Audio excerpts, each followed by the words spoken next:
It's a warm, sunny day in Florida. You decide to celebrate the beautiful weather by going out on your boat. While enjoying the sun and sea, you hear an unfamiliar sound. Looking out into the water to investigate, you spot a huge gray animal. Should you panic? Call for help? Of course not. Consider yourself lucky. You've just seen a manatee. The West Indian manatee is a large aquatic mammal that looks like a blimp. Manatees, found in Florida as well as in parts of Central and South America and West Africa, evolved more than 60 million years ago. Their closest living relative today is the elephant. The average adult male manatee weighs about 1,000 pounds and can eat up to 10% of its body weight in aquatic plants each day.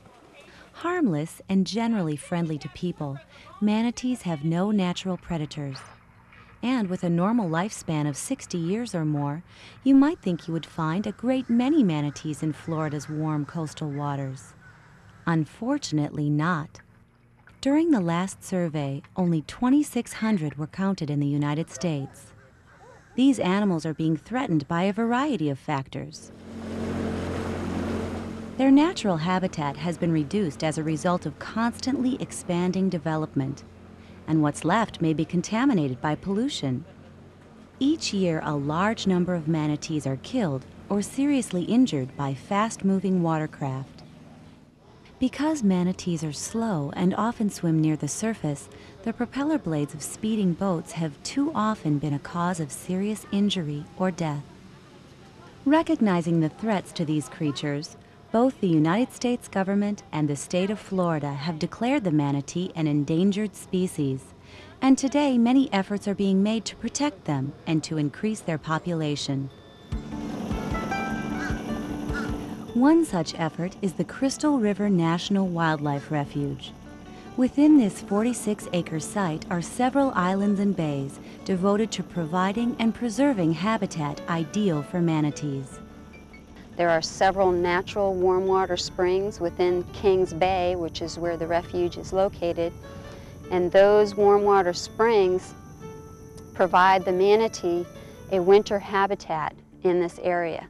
Manatees, like people, will die of hypothermia if left in cold water for too long a period of time. They depend on these warm water sources for their survival.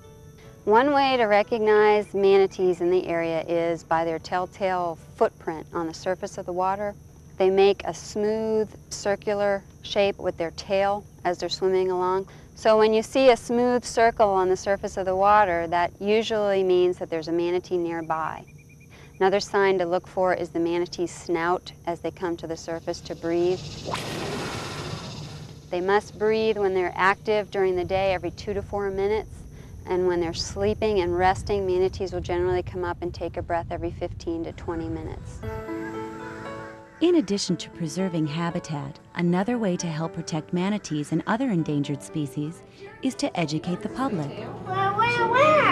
Here at Homosassa Springs Wildlife Park, visitors can see Florida's wildlife up close in its natural environment. They can also learn why animals such as manatees are being threatened.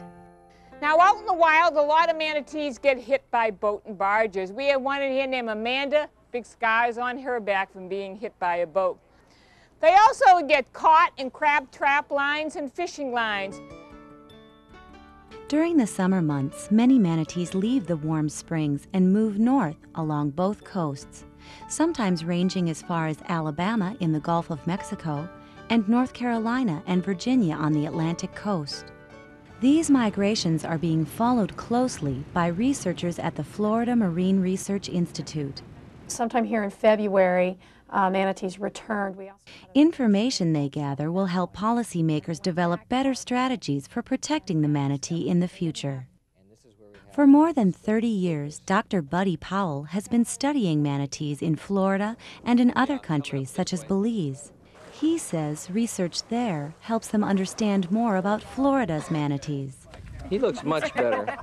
It's been very, very interesting working there because we feel like we're actually getting a really good idea of what manatees would do in the absence of a lot of human activity. And again, that can relate back to how we think about manatee conservation in Florida. 1, 2, 3, go!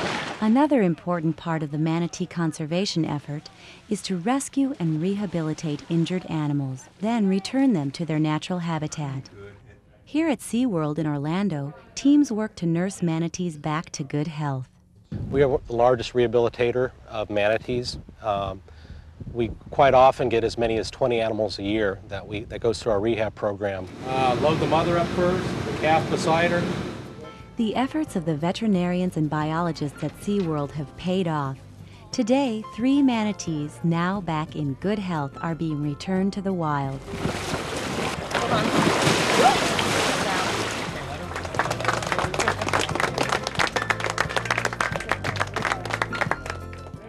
Recently, the manatee population has been gradually increasing as a result of the efforts of many people.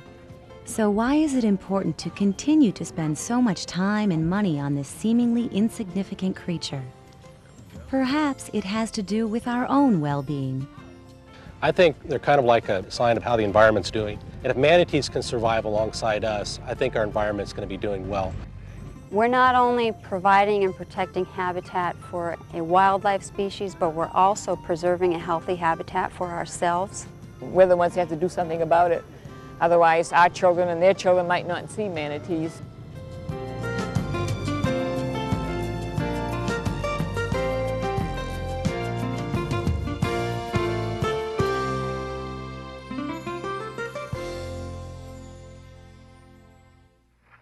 To find out more about the manatee and what you can do to help save this gentle giant, visit the Save the Manatee Club on the World Wide Web at www.savethemanatee.org.